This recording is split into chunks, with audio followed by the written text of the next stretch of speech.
नमस्कार, मी सुमित शंकर सावंत आणि तुम्ही पाहताय TV9 मराठी। या बातमीपत्रात 50 महत्त्वाच्या बातम्यांचा आपण वेगवान आढावा घेऊयात। खासदार सुप्रिया सुळे आज बारामती तालुक्याच्या दौऱ्यावर। बारामती येथील काँग्रेस कमिटी कार्यालयाला भेट देत कार्यकर्त्यांशी साधलाय संवाद।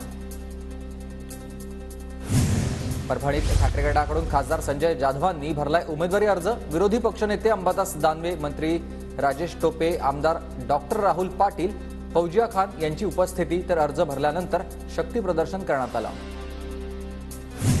रविकांत तुपकरांकडून उमेदवारी अर्ज दाखल। अर्ज भरण्यापूर्वी तुपकरांकडून शक्ती प्रदर्शन। आनंदराज आंबेडकरांचा अमरावती लोकसभा निवडणुकीसाठी उमेदवारी अर्ज दाखल। आनंदराज आंबेडकरांचं अमरावतीत जोरदार शक्ती प्रदर्शन। पुणे लोकसभेचे महायुतीचे उमेदवार मुरलीधर मोहोळ आणि मंत्री नारायण राणेंची भेट। राणेंच्या पुण्यातील निवासस्थानी झालेल्या भेटीत लोकसभा निवडणुकीच्या पार्श्वभूमीवर चर्चा। यंदा मी हॅट्रिक मारणारच, भाजप खासदार आणि लोकसभा उमेदवार संजय काका पाटलांचा निर्धार। संजय काका पाटलांकडून प्रचाराचा धडाका सुरू। श्रीरामपुरात आरपीआय आठवले गटाचा निर्धार मेळावा। शिर्डीची जागा आठवलेंना सोडण्याची मागणी। अन्यथा शिर्डी आणि नगर दक्षिणेत आरपीआय निवडणूक लढवणार, कार्यकर्त्यांचा हा निर्धार। रत्नागिरी सिंधुदुर्ग लोकसभेसाठी वंचितकडून काका जोशींना उमेदवारी जाहीर। काका जोशी हे अंधश्रद्धा निर्मूलन करणारे आणि निवृत्त पोलीस कर्मचारी आहेत। रत्नागिरी सिंधुदुर्ग लोकसभा मतदारसंघात आमचं ठरलंय, आपला माणूस आपला खासदार, अशा आशयाचे पोस्टर। भाजपच्या कार्यकर्त्यांकडून पोस्टर व्हायरल। रत्नागिरी सिंधुदुर्ग लोकसभेसाठी ठाकरे पिता पुत्रांच्या 3 सभा होणार।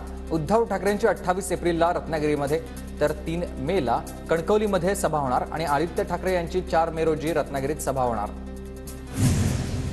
बीडमधील शेकडो कार्यकर्त्यांचा राष्ट्रवादीत अजित पवार गटामध्ये प्रवेश। लोकसभा निवडणुकीच्या पार्श्वभूमीवर 1200 जणांचा अजित पवार गटात आज प्रवेश झालाय। बुलढाण्यात उमेदवारी अर्ज भरण्यासाठी उमेदवारांना आणली चिल्लर। 25,000ची चिल्लर आणल्यानं उमेदवाराची चर्चा। असलम शहा हसन शहा असं उमेदवाराचं नाव। रायगडच्या रोहा तालुक्यात शेकापला खिंडार तालुक्यातील 2 शेकाप नेत्यांचा अजित पवार गटात प्रवेश। आदिती तटकरे आणि आमदार अनिकेत तटकरे यांच्या उपस्थितीत पक्षप्रवेश। नाशिकमध्ये स्टार प्रचारकांसाठी सभास्थळांचं बुकिंग सुरू। नाशिकचे गोल्फ क्लब मैदान चर्चेत। राजकीय पक्षांकडून प्रचाराची तयारी सुरू। भंडारा जिल्ह्यातील 11 मतदान केंद्रांचं नेतृत्व येणार महिलांच्या हाती। मतदान केंद्रांचं सर्व संचालन स्त्री शक्ती करणार। जिल्हा निवडणूक अधिकाऱ्यांची दिली ही माहिती आहे। नांदेडच्या विष्णुपूरमधील जिल्हा परिषद शाळेत इको फ्रेंडली मतदान बूथ। विद्यार्थ्यांकडून शाळेच्या परिसरात विविध रोपांची लागवड। वर्ध्याच्या न्यू इंग्लिश स्कूलमध्ये रांगोळीच्या माध्यमातून मतदान जनजागृती उपक्रमामध्ये 500 विद्यार्थ्यांचा सहभाग।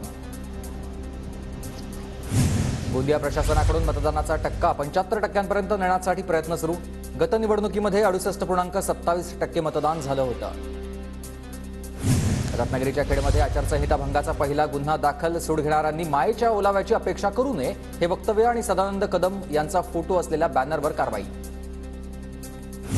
भीमाशंकरमध्ये दिलीप वळसे पाटलांसाठी महाजलाभिषेक। वळसे पाटलांची तब्येत लवकर सुधारण्यासाठी जलाभिषेक। तर घरात पाय घसरून पडल्यानं वळसे पाटलांच्या खुब्याला आणि हाताला मार लागला होता।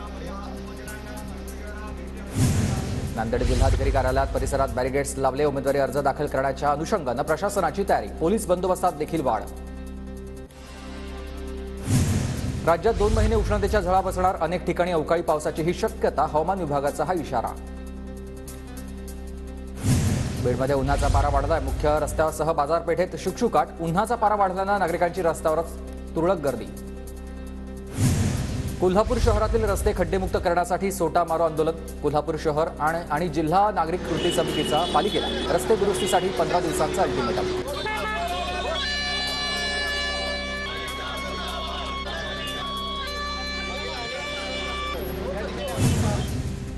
कराडमध्ये बोगस जात प्रमाणपत्र देऊन मागास राखीव मतदारसंघात उमेदवार उभा केल्याचा निषेध।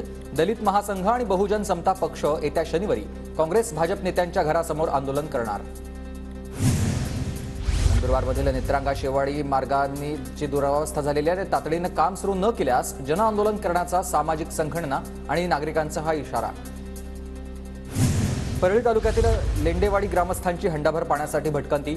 शेजारी असलेल्या तळ्यातील पाणी आटल्यामुळे नागरिकांची 4 ते 5 किलोमीटरवरून पाणी आणण्याची वणवण. लातूरच्या अवलकोंडामधील तलावात 8 दिवस पुरेल एवढंच पाणीसाठा शिल्लक. पाणी नसल्यानं पाण्यासह चाऱ्याची देखील टंचाई. परभणी जिल्ह्याची पिण्याच्या पाण्याची स्थिती गंभीर. येलदरीमध्ये 40% जलसाठा शिल्लक तर अनेक लघु प्रकल्प कोरडे ठाक. नंदुरबारमध्ये चारा महागल्यानं शेतकरी अडचणीत. शेतकऱ्यांना आता पाणी टंचाईसह चारा टंचाईचा देखील सामना करावा लागतोय. गुरुवारी देखभाल दुरुस्तीच्या कामासाठी पुण्यात पाणीपुरवठा बंद राहणार. उन्हाळ्याच्या दिवसात पाणीपुरवठा बंद होत असल्यानं पुणेकरांना पाणी जपून वापरण्याचं आवाहन. नाशिकच्या मालेगावला पाणीपुरवठा करणारी पाईपलाईन फुटली. लाखो लिटर पाणी वाया. शहराचा पाणीपुरवठा विस्कळीत. पुण्याच्या मावळमध्ये कांदा पीक काढणीसाठी शेतकऱ्यांची लगबग. पोषक हवामान आणि सिंचनाची सोय असल्यानं यंदा कांद्याचे उत्पादन समाधानकारक असेल. लातूरच्या आडत बाजारात तुरीला चांगला भाव. 10,300 रुपये प्रति क्विंटल दरानं तुरीची विक्री. जळगावच्या मुक्ताईनगर बाजारात नव्या लसणाची आवक वाढली. लसणाला 60 ते 70 रुपये प्रति किलो भाव. गोंदिया जिल्ह्यातील 26,000 शेतकऱ्यांच्या खात्यावर बोनसचे आता 56 कोटी रुपये जमा झालेत. शासनाच्या धान उत्पादक शेतकऱ्यांना मिळणारा बोनस जमा. कर अजून 98,000 शेतकरी बोनसपासून वंचित आहेत. जळगाव जिल्ह्यातील बोदवड नगरपंचायतीनं चौकामध्ये भरवली कर भरणाऱ्याच थकबाकीदारांच्या नावाचे बॅनर्स. नोटीस बजावून देखील थकबाकी न भरणाऱ्या थकबाकीदारांचे कराच्या रकमेसह हे बॅनर्स लावण्यात आलेले आहेत. मनमाड जंक्शन रेल्वे स्थानकाजवळील रेल्वेची ओव्हरहेड वायर तुटली. तासाभरानंतर रेल्वेची वाहतूक सुरळीत.